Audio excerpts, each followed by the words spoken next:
All right, we're going to get started. Good morning, everyone, and thank you so much for attending our media event here in New York and online as Climate Week kicks off. I'm Sephora Berman, and I'm the chair and founder of the Fossil Fuel Non-Proliferation Treaty Initiative, and I'll be moderating this panel today. We've gathered an amazing group of experts to talk to you today. Unfortunately, of course, because of the last-minute craziness that happens during Climate Week, we've had some schedule changes that were unexpected, and I'm sure you can all understand that. Getting from thing to thing here in New York this week is an art form. So the changes to the panel this morning, Minister Ralph Regenavanu, who is Vanuatu's special envoy for climate change and environment, had an issue with his passport last night and is no longer able to come to New York this week at all. So we're very sorry to be missing Minister Ralph. Vanuatu, as I'm sure many of you know, has been leading the charge with Tuvalu and the other countries who have joined the treaty to developing this treaty, and we look forward to working with Minister Ralph more in the future. Minister Susanna Mohammed and Dr. Maria Nira, unfortunately, can now not attend in person, but Minister Mohammed will be joining us online. She will make her remarks online, and then she'll stay connected for the Q&A at the end. And Dr. Maria Nira from the WHO has sent us video remarks that we'll be showing shortly. So these last-minute changes, I'm sorry, they're unfortunate. They were not in our plans, so we apologize. But we're still excited to have the incredible panel that we have here with us in the room today and Minister Mohammed online. Our team will be happy to arrange interviews, individual interviews with those who could not make it in person afterwards. So please contact them after the briefing if you're interested. So that was the business. Without further ado, let's start our panel. We're here to share today the growing momentum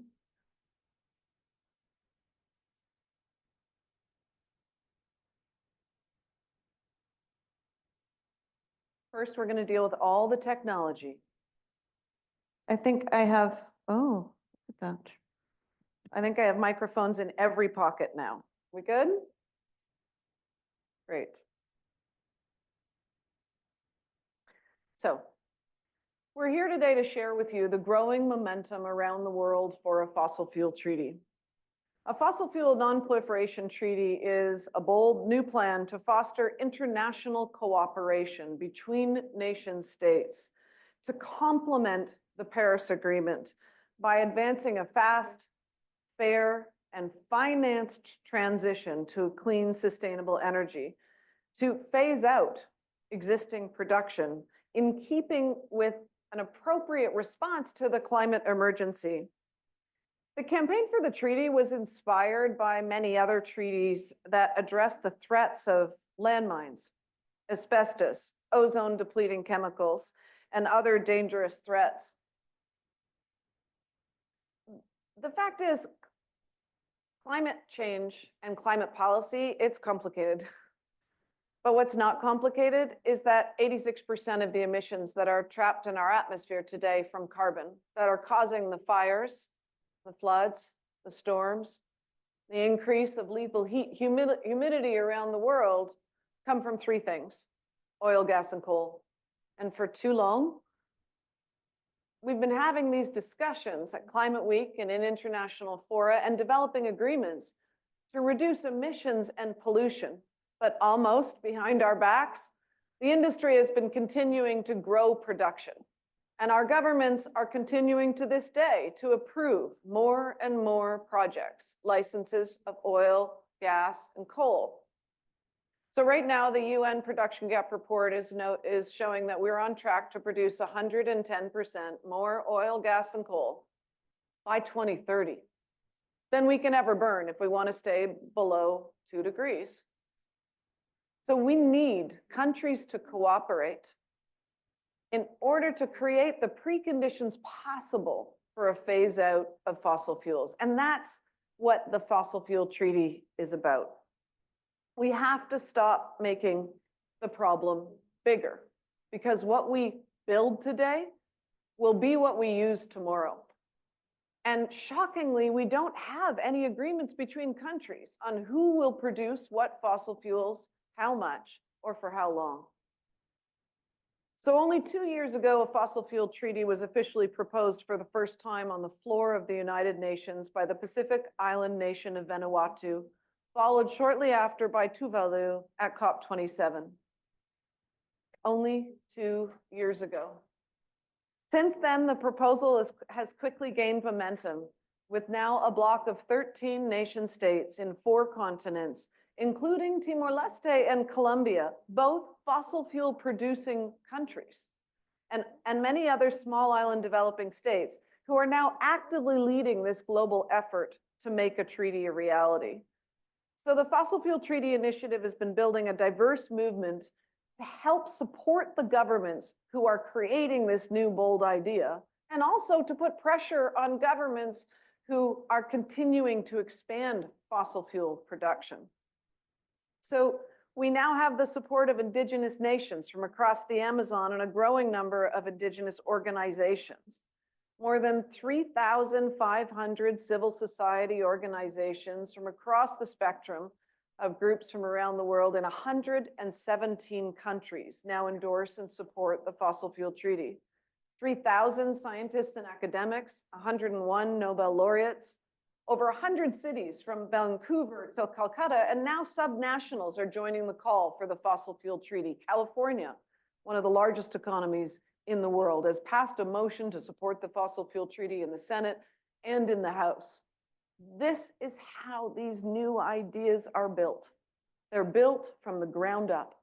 They're built by joining together to call for what we know is necessary at this time when we keep seeing incremental change, but astonishing and terrifying change on our planet around the world.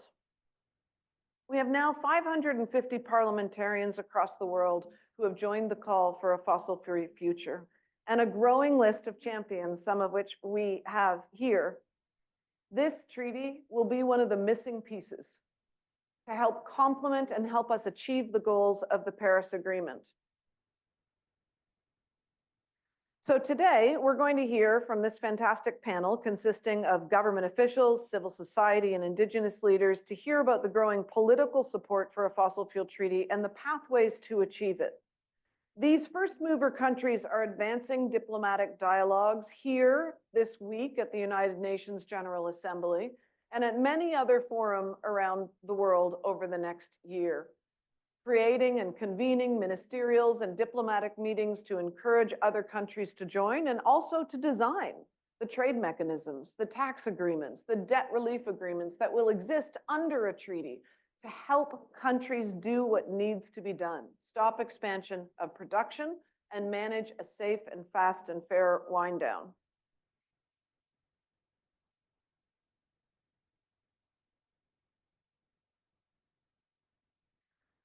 So over the next week, we're going to hear a lot about the fossil fuel phase out, we hope, because now we finally have the words fossil fuels being discussed in these international fora.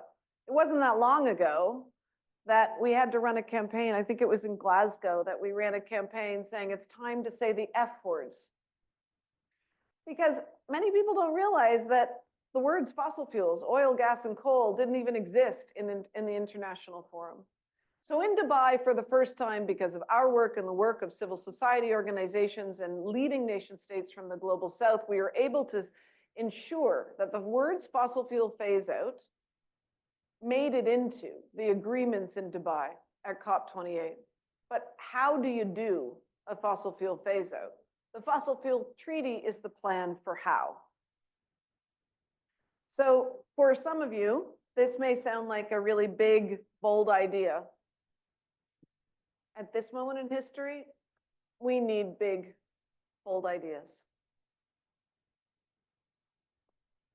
I think we're going to share a new video, which was released today on the Fossil Fuel Treaty that will be released around the world.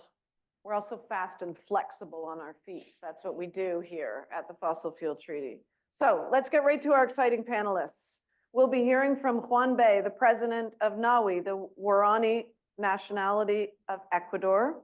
We'll be hearing from Dr. Maria Neira, the director of the World Health Organization, Rebecca Solnit, American author, historian, and activist, Phumi Nadu, South African human rights and climate justice advocate, and Minister Susanna Mohammed, Minister of Environment, Sustainable Development of Colombia.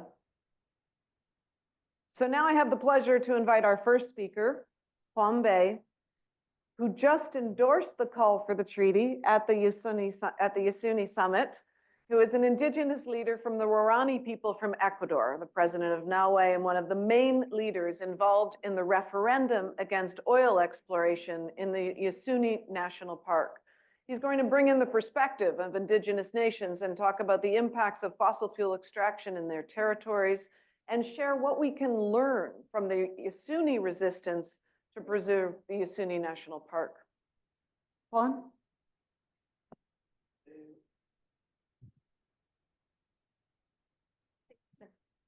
Hola.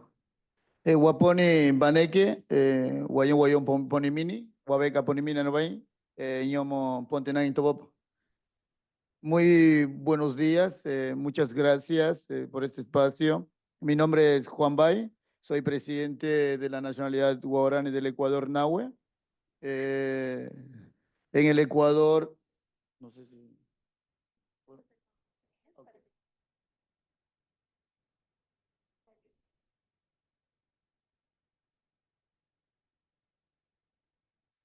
Hi, everybody. He said, good morning. My name is Juan Bay. I am the leader of the Nawa tribe. Thank you guys for holding space for us. Bueno, la nacionalidad guaraní viene trabajando en sí desde su territorio hace 6 décadas. The Nawi Nation has been doing the work and defending the territory for about 6 decades. Hoy la nacionalidad guaraní han entendido de que el petróleo es un problema para los pueblos indígenas y un problema para el mundo. The Waorani Nation understands that fossil fuels are a problem for not only the nation, but also for the world. En vista que este problema del petróleo nos ha unido para que podamos debatir y dar una respuesta pronto. This issue with the fossil fuels is what unites us and allows us to be able to conversate and debate about this and come to a quicker solution. La Nahue, desde su territorio, ha estado trabajando y es un hito histórico lo que ha pasado y lo que está pasando en nuestro territorio en el Ecuador y en la Amazonía ecuatoriana. The work that we've been doing with the Nawe Nation, with the Nawe, the Waorani tribe.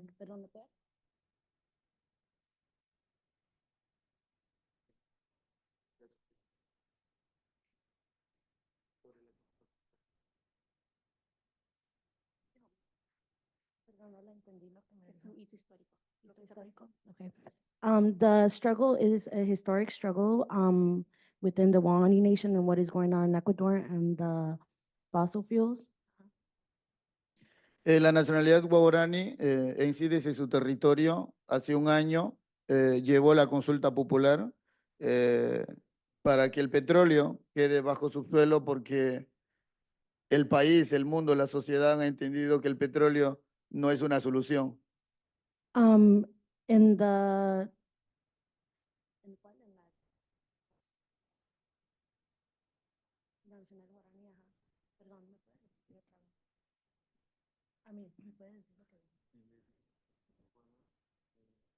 El año pasado llevó la consulta popular sobre... Last year in Ecuador and the Waorani Nation, the Popular Council came to talk about what is going on.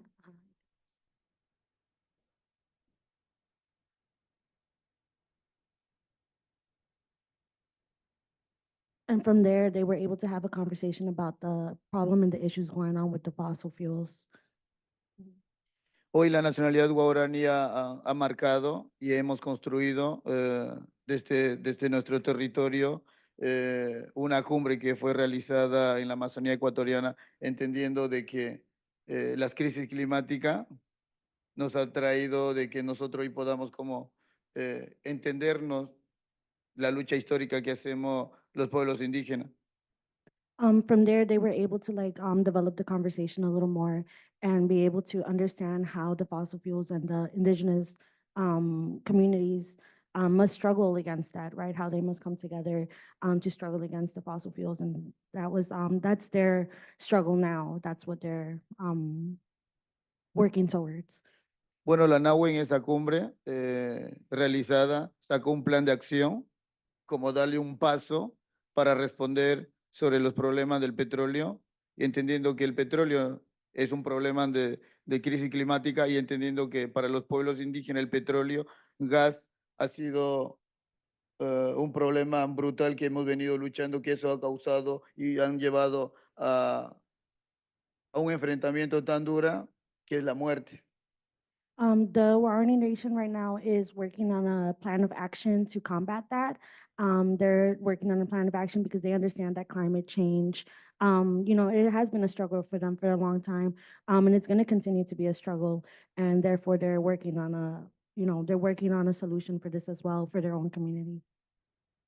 En el Ecuador, en el territorio guaraní, es un hito que hay que entender de que dentro de este Parque Nacional Yasuní, dentro de este territorio guaraní, hemos dicho de que ya no más el petróleo, ya no más gas en nuestro territorio, porque simplemente nos ha traído y los pueblos indígenas han estado muriendo día a día con las enfermedades.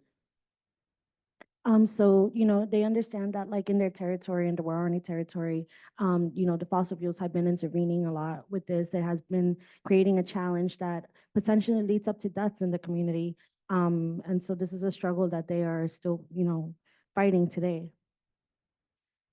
Ahora, los pueblos guaraní hemos dado un paso más que está marcado y ahora necesitamos que ustedes desde ese espacio podamos construir y trabajar un ambiente justo, un mundo justo, pero sin petróleo. So right now that they are asking for support from everyone, so that we can work together to be able to come up with a solution without the fossil fuels, and that it would benefit everybody. Le queremos llamar a los donantes, a los bancos internacionales que han financiado a la destrucción de la naturaleza. Les llamamos que invierta a la protección, a la defensa de los derechos de los pueblos indígenas, porque necesitamos garantizar los derechos de los pueblos indígenas para garantizar a la defensa de la naturaleza. Y eso significa que no petróleo, queremos un mundo sano, un territorio sano, un agua sano. So right now, this is a call to all financial institutions, any donors, anybody that finances fossil fuels. This is a call for them to come and to, offer more protection, more finances to the indigenous community, to finding a solution to cutting out the fossil fuels and to bringing a cleaner, renewable energy and protecting the planet a little better. En esa cumbre, la NAHUE se alió con los tratados de no proliferación de combustibles fósiles para poder visualizar la lucha desde la Amazonía. So the Nawa Nation aligns itself with the fossil fuel non-proliferation treaty because they believe that this is a step forward. De esa manera poder construir un mundo sano, un mundo sin petróleo, una vida sana de los pueblos indígenas y para el mundo, porque hoy es el momento de que todos pongamos hombro para poder construir y poder garantizar y decirle no combustibles fósiles, no petróleo, no gas, So, nuestro territorio y nuestra Amazonía. so in this way that this is how we heal the earth, this is how we provide a cleaner energy, this is how we end the oppression to the indigenous nations. This is how, working together, we are able to come up with a solution without fossil fuels, without carbon, without oil. Ahora hemos dado un paso más y ese es el rumbo y ese ejemplo a la lucha. Now we need to make a step forward towards advancing in the struggle. And no carbon, no oil, no fossil fuels. Muchas gracias. Thank you.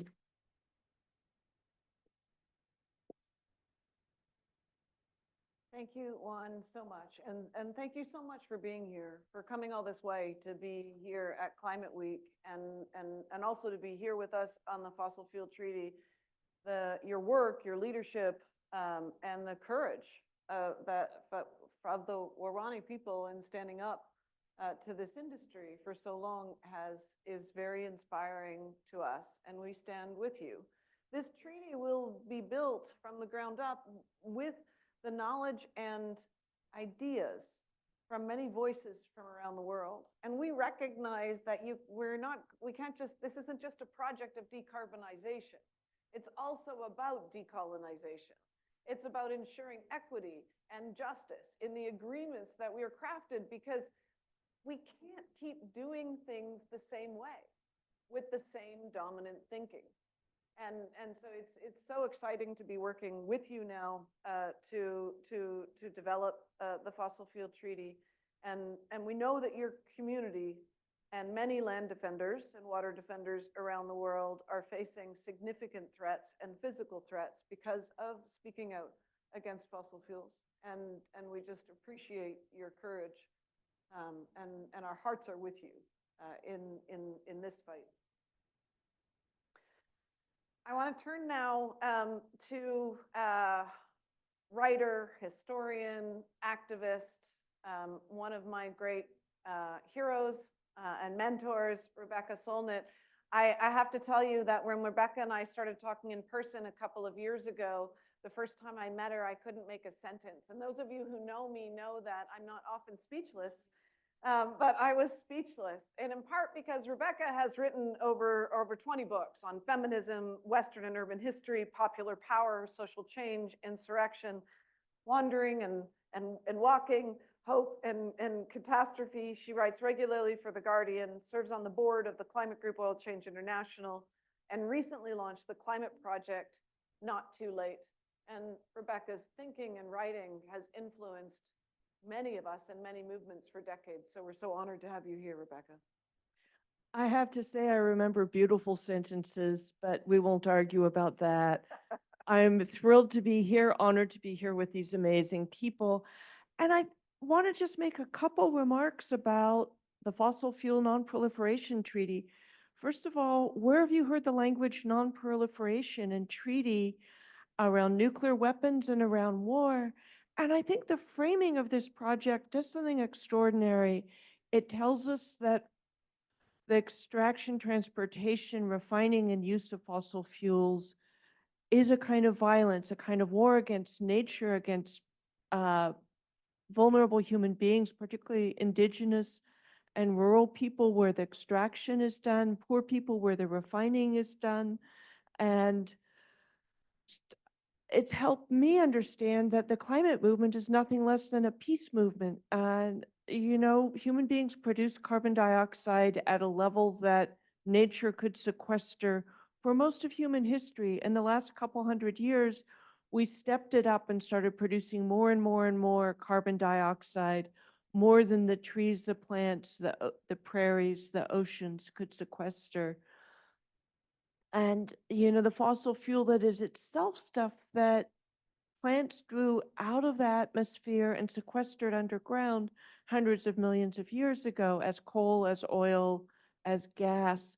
And so we're undoing the great work plants did to create the beautiful, harmonious nature in which we evolved. So I think, first of all, this is a peace treaty because climate change is an intentionally produced war produced by human activity.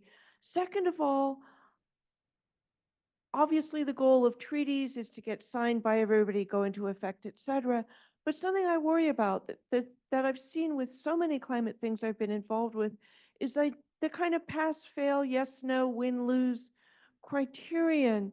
I've seen a lot of extraordinary pieces of the climate movement, which I've been around for at least 20 years, that proceeded to have indirect consequences, unforeseen impacts, in which the process was incredibly productive, creative, and influential whether or not the final product was arrived at. Three that I could mention are the divestment movement, um, the Green New Deal, and the KXL pipeline struggle to stop the horrific tar sands oil from being shipped across the U.S. and refined for export. One of them succeeded. We did stop the KXL pipeline. At the beginning, lots of people told us that we were never, actually, every step of the way, there were people to tell us we would never succeed and it didn't matter. And it finally did succeed. Those people did not show up and apologize, by the way. It does not work that way. But the KXL struggle also educated people, including me, about the tar sands in Alberta, one of the worst and most destructive fossil fuel projects in the world, about the violation of Indigenous rights. It built communities of solidarity and informed us about the role of pipelines in the fossil fuel industry. It created all kinds of alliances that became valuable for more climate work. So even though we did arrive at the final goal, the process all along the way was generative of really important things. The divestment movement was mocked when it began as like, oh, what's that going to achieve? We obviously didn't stop the fossil fuel industry. We did get $40 trillion, not billion, but $1 trillion divested. And something I know really well is when your friends tell you you're doing nothing, look at what your enemies say. The oil industry, the fossil fuel industries were scared and resentful and basically freaked out about the divestment movement. And one of the things the divestment movement did is it educated people that if you've got money in banks and pension funds, et cetera, you may be invested in fossil fuel, you're complicit, and you can withdraw that complicity and to help people understand the economic underpinnings of fossil fuel. And then the Green New Deal, likewise, when it emerged in 2018, championed by Alexandria Ocasio-Cortez, the youngest woman in Congress ever, who'd been inspired to run for office by the Dakota Access Pipeline activism, which didn't stop the Dakota Access Pipeline, but did every other extraordinary thing and didn't stop and may yet stop the Dakota Access Pipeline.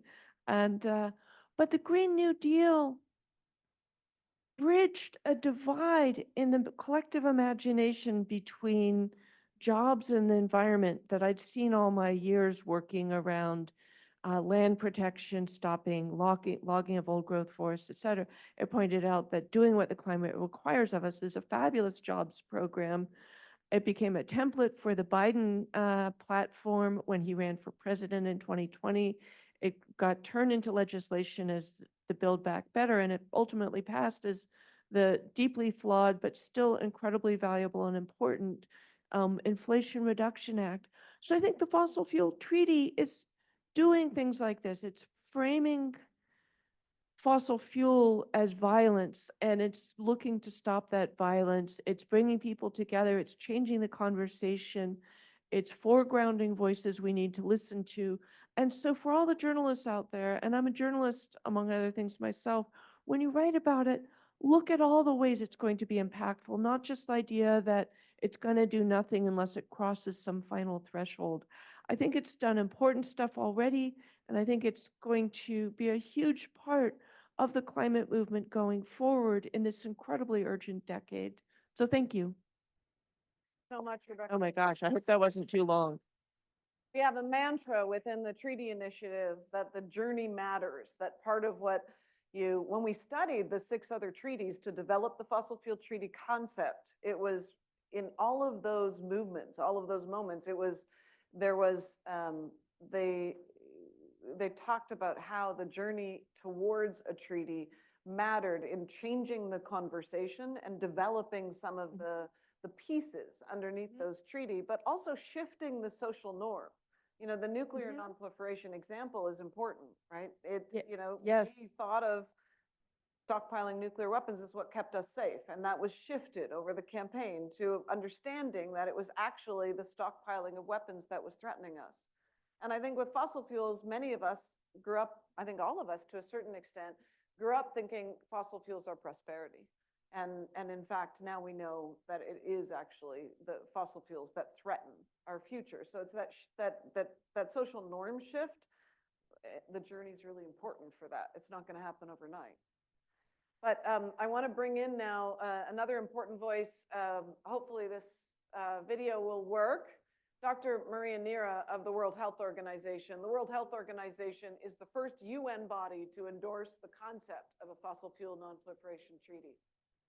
And before we do that, Rebecca, I know you have another speaking engagement to get to. We're so thrilled that you could join us here today, and understand that you're going to have to run off, and we'll see you later in the week.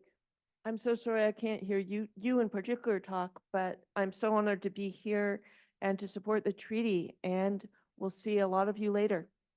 Thank you. Dr. Maria Neira.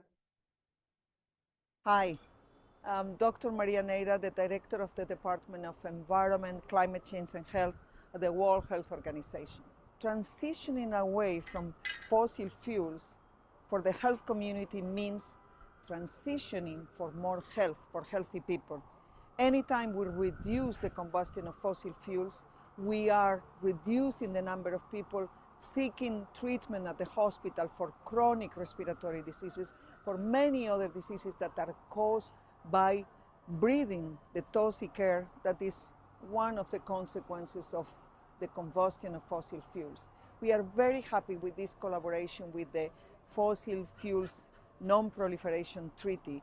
As WHO, we are mobilizing the whole health community globally to make sure that we will use the health argument to convince people that we need to transition in a way as soon as possible, as quick as possible, to clean sources of energy, the ones that are not killing us.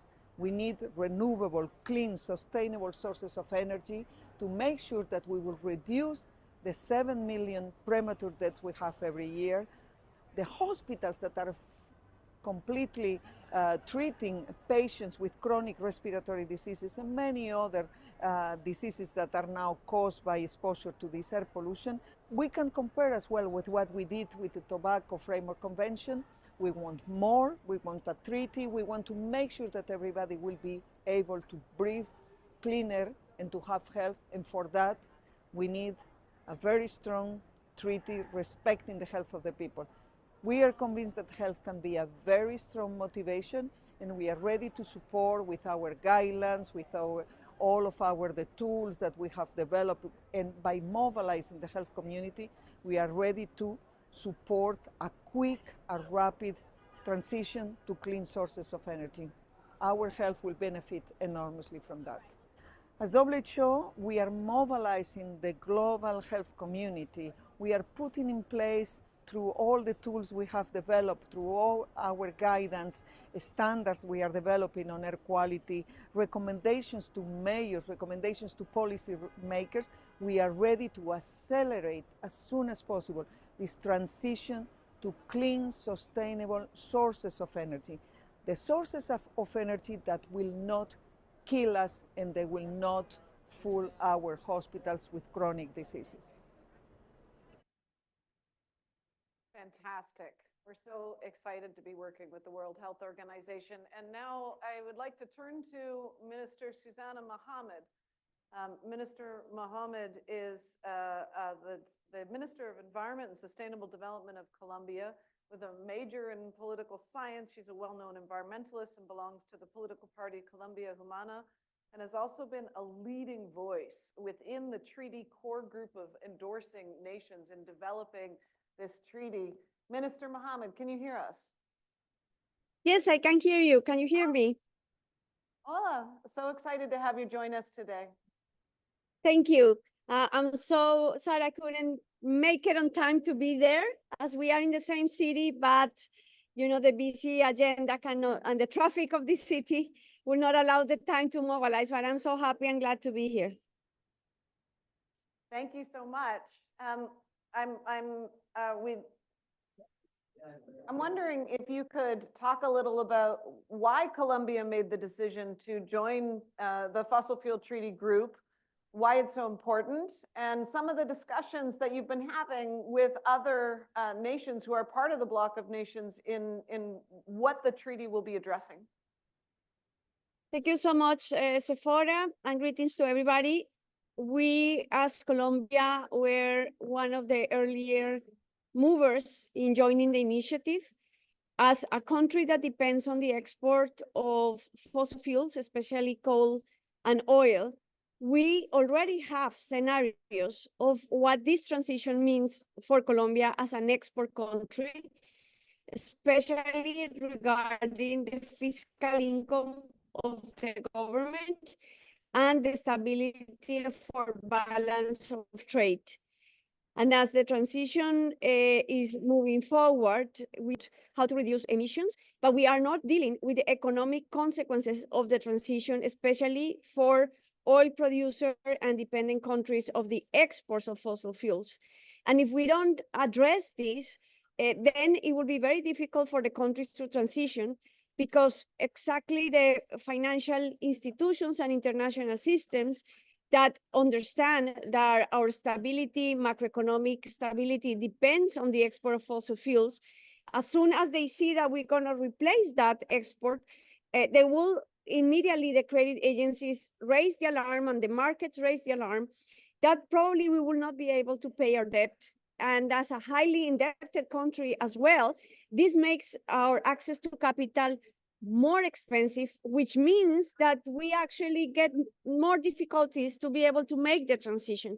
So this is a vicious circle that makes that nobody makes actually the first move to really phase out fossil fuels. And the consequence is that right now what we see is, although we have pledges around the world that emissions will be reduced, that on the demand side, technologies are changing, the actual expansion of production of fossil fuels continues. So Colombia is very interesting to be able to address an economic treaty that allows us to make a safe transition without putting our economy and our people at risk in the process, but also with the responsibility that if we don't phase out fossil fuels, then of course climate will not stabilize. And also a country like Colombia is one of the most affected countries in the world.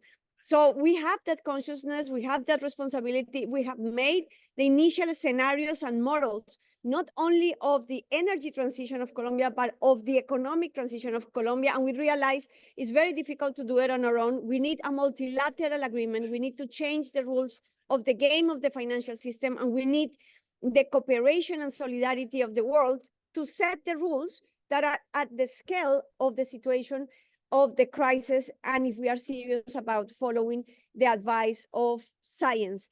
This is why we are promoting the treaty. Now, when we talk to other countries, they are surprised by the idea, they are open to the idea, but not necessarily ready to make the first step. We'd like to use this press conference to say that actually the treaty will be built by the countries that are at the center.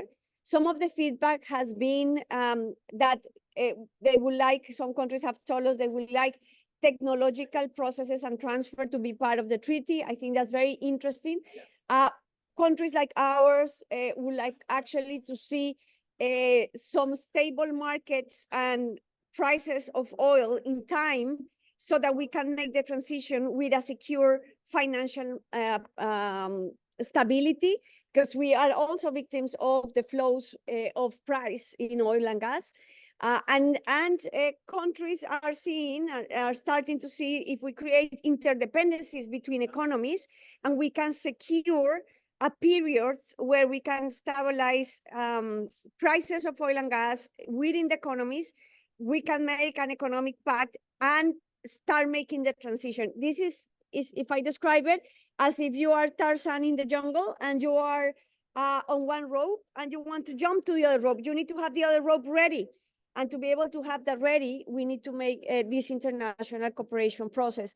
So in summary, we see that a treaty that is not only legally binding regarding the targets, but actually provides the means, the real economic transition process and the means to be able to create the conditions for that transition is essential. Otherwise, the pledges that we make at COPs, and especially on the Convention on Climate Change, do not have any, they don't have any real support to make that transition. Or some will make the transitions, and others, like Colombia, could potentially actually see their economies being ruined in a matter of 10, 15 years. Minister Mohammed, thank you so much. So much content in what you've just described, and for all your work to build the bloc of nations there at the UN General Assembly who are supporting the treaty. I know that you're at the UNGA and you're going to have to run shortly, so I just want to quickly turn to journalists in the room or online to see if there's a couple of questions for Minister Mohammed before we finish our panel. Any questions for Minister Mohammed from Colombia before she has to run? Zoe, do we have any questions online? I don't know if we have any questions specifically for the minister. Okay, I have one more for you, Minister Mohammed, coming in, which is, Minister Mohammed, could you comment on how you see the fossil fuel treaty and your work on that connecting with your leadership on the COP, on the biodiversity COP coming up in Colombia? Yes, thank you for the question. We simultaneously, as a country, are a mega biodiverse country. So actually, one of the political objectives of COP16 as a host country is, and also as presidency of the convention, is to position biodiversity as one of the critical pillars for climate change. And this is strategic because countries that have the biodiversity, we could actually develop a whole economic process around the biodiversity. But again, we need to understand that at the same time that we make the energy transition and we decarbonize, at the same time, we need to restore nature and be able to conserve nature, because both movements are the critical movements of the 21st century to be able to create conditions for human civilization to survive these new conditions of climate. And both things require actually an economic process and a financial process that allow for that. It includes a transformation of the economy so that rather than systematically destroyed ecosystems can actually being able to restore ecosystems. And that means that if climate is not addressed and that emissions are not really reduced to zero, our biodiversity will also be affected. So this relationship requires more political profiling and requires more political and financial attention at the same level. And that's strategic for countries such as ours, where actually we do have the biodiversity, we are providing the ecological services for humanity. Without those services, actually the climate crisis will be worse today. But this is not recognized economically, it's not recognized in the transition. How can these two things come together in a new political framework that allowed for the transition to really happen? And that's why COP16 in Colombia, based on this, is also strategic. We will support the fossil fuel non-proliferation treaty to have a platform there. We want to make visible the impacts that emissions and the expansion of fossil fuels has on biodiversity and the requirements that we need to actually make these transitions with these two pillars, thought both of them at the same level as pillars of the human transition in the. Thank you so much, Minister Mohammed, and we wish you all the best at the UNGA this week and in the run-up to the COP16 in Colombia next month. Thank you so much for taking the time to join us today. Thanks to you, and hopefully we can bring more countries during this UNGA process to be interested in the treaty. Bye-bye. Bye-bye. Well, and last but definitely not least, it's my great pleasure now to invite my colleagues and one of my longtime mentors, Kumi Naidoo, to share with us his perspective on the need for a treaty from a climate justice and equity lens, and of course, particularly in the Pan-African region. I'm sure many of you know Kumi Naidoo, former Secretary General of Amnesty International, Secretary General of Civicus, Executive Director of Greenpeace International, lifelong human rights activist, and And today, I'm excited to announce, has been a champion of the Fossil Fuel Treaty for several years, but released just a couple of minutes to go in our press release. Kumi will be joining the Fossil Fuel Treaty Initiative as our new president.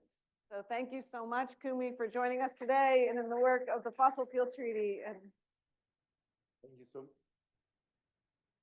thank you so much, Sephora, and a big thank you to you and the wonderful team that you put together over the last couple of years that has got us to the point where the fossil fuel non-proliferation treaty process is more than simply an idea. It's got traction.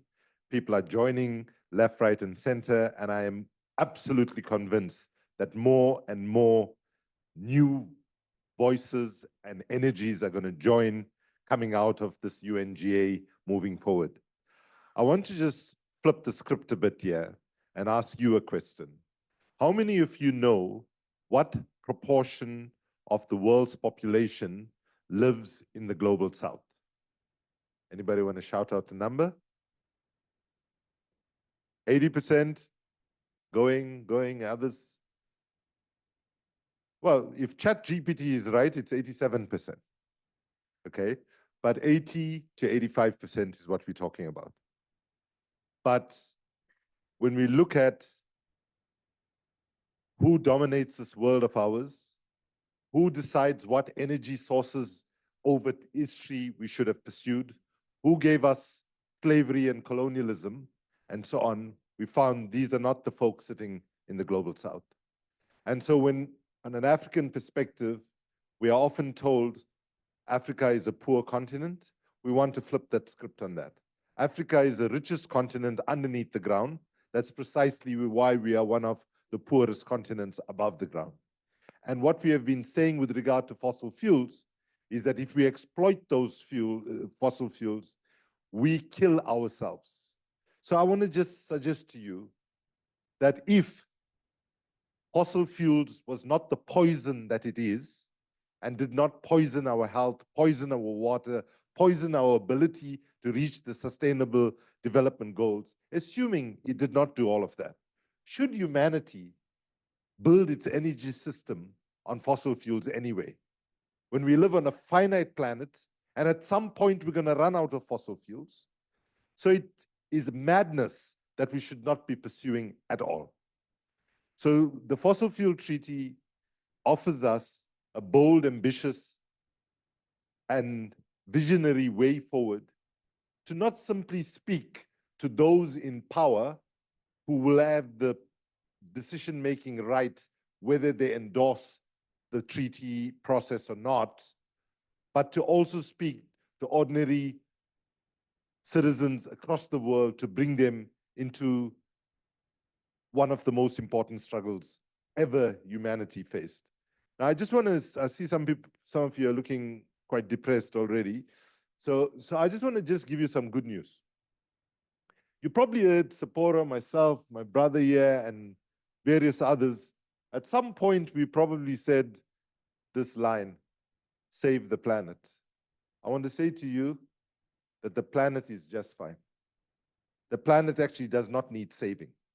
If we continue on the suicidal trajectory that we are, we continue our addiction to oil, coal, and gas, we continue to warm up this planet, we continue to destroy our water resources and our soil in the process, the end result is we will be gone as a species, but the planet will still be here. And the good news is once we become extinct as a species, the forests will recover, the oceans will replenish, and so on. So let us understand the struggle to get off our addiction on fossil fuels is nothing more and nothing less than protecting our children and their children's future. And there is no more important struggle than that struggle before us. So where are we today in terms of public support? In the majority of countries around the world, we have majority of the citizens, including in the United States, where at least 70 to 80% of people want action on climate change. There is not a single government in the world that officially says that we support fossil fuels.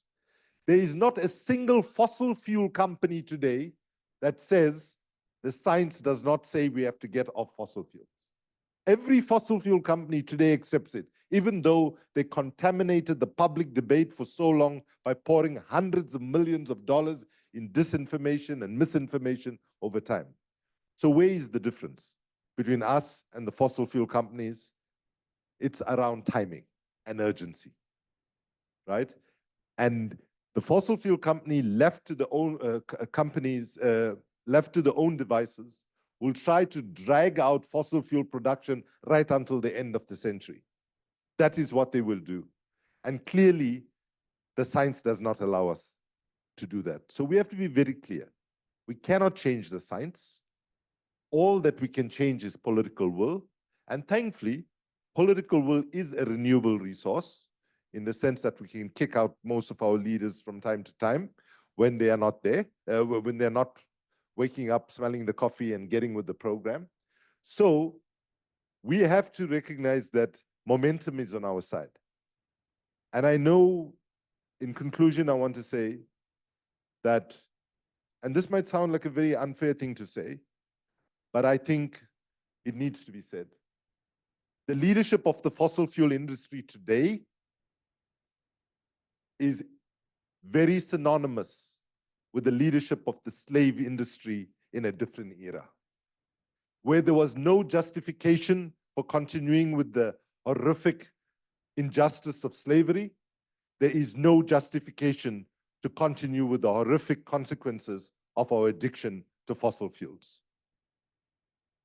So I expect I'll get some hate mail over the next couple of days. I hope some of you will help me answer them. Your new communications team is, oh my gosh, we just. So I want to end with this note, right? We should not be in denial of how close to the climate cliff we are. I come from a city called Durban. You know, people ask, is it too late? Have we left things too late? It all depends about where you sit. For my city, 2 years ago, in 2 days, 450 people perished like that from flooding like we've never seen before.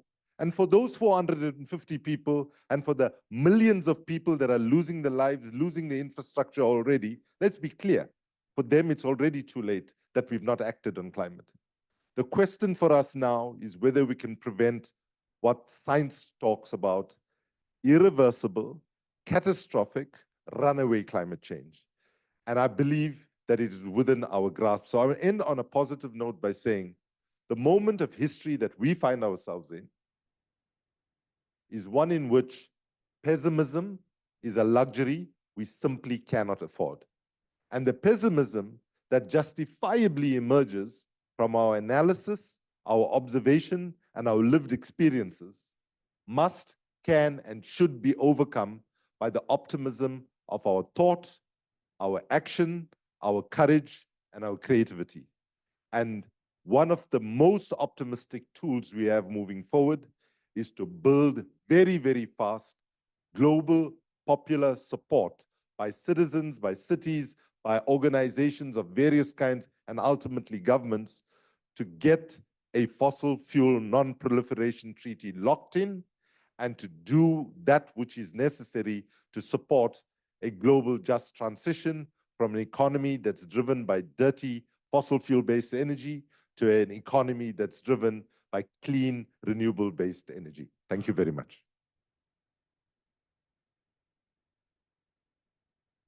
Thank you so much, Kumi. I had all these other things to say, but now I don't need to because our new president has said it all so incredibly well.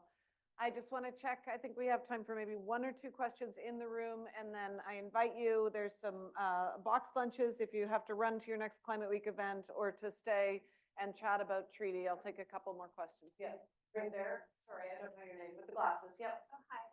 Should I use the mic? Okay. Thank you. Hello, Linda Rollins with Al Jazeera. Thank you so much for the briefing.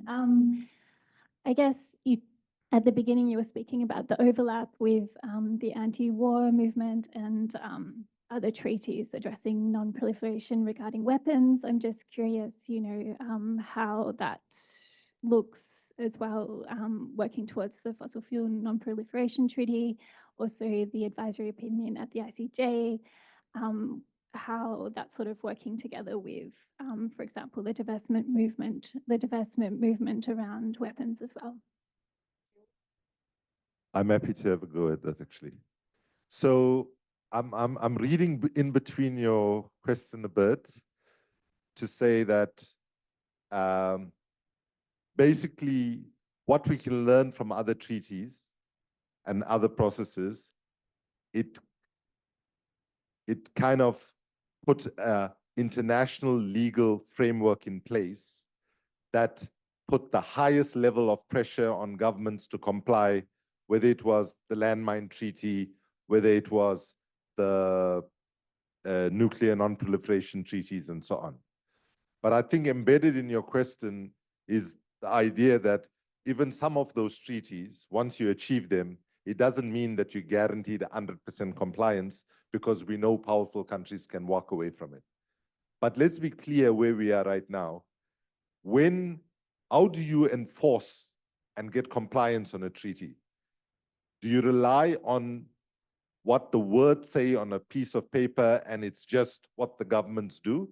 If we just relied on that only, then there isn't 100% guarantee, obviously, that we can ensure compliance. But what's built into this process is building an informed, active citizenry that hold their own governments account to be able to actually follow up on it. And just to be clear, that already in 2009, we learned the experience from the Copenhagen climate negotiations, where when we went there, we were asking for a fab deal, not a fabulous deal, but a fair, ambitious, and binding deal. What we got was a FLAB deal, FLAB, full of loopholes and bullshit, right? And what that told us is we cannot rely on our governments to act voluntarily. We certainly cannot rely on our fossil fuel companies or energy companies to make the right things. So basically, we have a body of international law and experience that we can build on. We're not going to be naive about knowing that people can sign and break international law, but this gives us the best possible chance to hold governments accountable, and that's why it's absolutely the best thing in the climate justice movement that we can do right now. Thank you, Kumi. And I'm just going to ask our executive director, Alex Rafalowitz, who's here today as well, we have a new report coming out specifically on peace and security in the fossil fuel treaty, and maybe Alex, you could just. Thank you very much. Yeah, the first reference to fossil fuels in the international system actually happened at the Stockholm Plus 50 conference a couple of years ago. And at that conference, we launched a report called Fueling Failure, the way in which fossil fuels undermine all 17 Sustainable Development Goals. We're here during Climate Week, and there's obviously a really strong climate connection with fossil fuels, but fossil fuels are drivers of conflict. They are drivers of internal state-based conflicts often in fights over access to oil rents. They're drivers and supporters of interstate conflict. And our partners in Razom, Ukraine, have been making that clear connection between how fossil fuels have driven Russia's illegal invasion of Ukraine. And so the Fossil Fuel Non-Proliferation Treaty Initiative is a network of organizations. Some of us are climate organizations. Some of us are indigenous nations. And there are many peace and conflict groups who have joined because they see the connection between fossil fuels and violence, both domestically, civil conflict and international conflict. And so on Wednesday, I'll just get the exact details up. On Wednesday at 10 a.m., we will be launching a report with the Women's Independent League for Peace and Freedom on how a fossil fuel non-proliferation treaty could contribute to stopping conflict. I've got a copy of the report, so I'll share it with you very shortly. Thank you. Thank you so much, Alex. I know many of us have to be running to our next events here at Climate Week. It's a very busy week, but I want to thank you all for joining us. Please, if you can stay, our team here from Fossil Fuel Tree is here to answer your questions. We also have our Director of Engagement, Harjeet Singh, at the back of the room. And Alex is here, many others from the treaty. I also wanted to say, what was the last piece? Thank you so much for both of you for joining us in person. We're so thrilled to have you. We'll have several announcements this week here at Climate Week. Our campaign and also the Block of Nations is growing, so look out for those. And then before we close up, and as closing, I'm going to see if we can play that video that's being released today and is winging its way around the world this afternoon. Connections nourish us. It's what makes us human. They tie us to the land, to the air we breathe. But the climate crisis is threatening the very fabric of life. Extreme weather, massive floods, temperatures soaring. Thousands of people have been evacuated. 100,000 people have been evacuated. And the culprit? Fossil fuels. We know they're poisoning our world. But instead of phasing out fossil fuels, many governments are ramping up. And it's time to quit. Oil is now flowing through the Trans Mountain Pipeline expansion. Work will begin to extract crude from the Rosebank oil field. We need an exit ramp off the highway to climate. We need a new plan. We need a fossil fuel treaty. A global call to stop the expansion of fossil fuels, phasing out fossil fuels to adjust an equitable transition. We've stopped weapons of mass destruction before. And today, a new historic treaty has been signed. With a stroke of a pen. And we can do it again. Wealthy nations must move first and fastest. And other nations are already leading the way. This treaty is imperative and monumental. We can no longer wait. No hay otro camino. To face down coal, oil, and gas. Communities have stepped up, championing a movement all over the world. It's the connections we hold dear and that we're striving to protect that will ultimately save us. After all, we can't help it. It's what makes us human. Protect what you love.